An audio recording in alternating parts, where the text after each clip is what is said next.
రోజుకు ఒక్కొక్క నిమిషం ఎక్కువ ఉంటే ఏం చేస్తారో ఎప్పుడైనా ఆలోచించారా? ఇక్కడ నేను రమేష్ గురించి మాట్లాడుతున్నాను. ఎక్స్వేరేల సాఫ్ట్వేర్ ఇంజనీర్. రొటీన్ జీవితం, నైట్ షిఫ్ట్లు, డెడ్ లైన్లు, టీంతో ఎప్పుడు కుదరని పని, ఇవన్నీ మీకు తెలుసు కదా. జీవితం అలా రిపీట్ అవుతూ ఉంది. సాధారణంగా వహించట్టుగానే ఒక సాయంత్రం వరకు రమేష్ పరికే కాలక్షేపం కోసం ఒక ఫ్లీ మార్కెట్ కి వెళ్తాడు. అప్పుడు తను దాన్ని చూశాడు. ఒక పాత్ దుమ్మ పట్టిన గడియారం.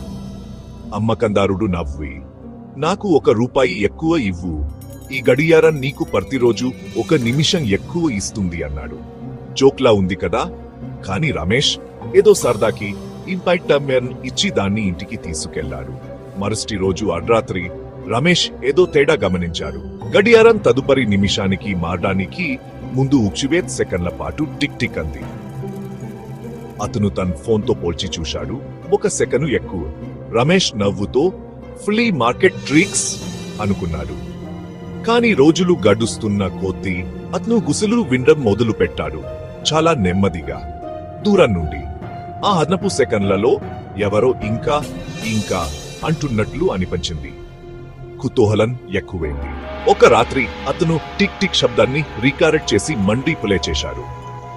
అతను విన్నది అతన్ని వణికించింది. ఒక చిన్నారి గొంతు, నీకు వీలైతే ఇంకొక నిమిషం తీసుకో. ఇప్పుడు ఈ గడియారం రమేష్ కి వ్యసనంగా మారింది.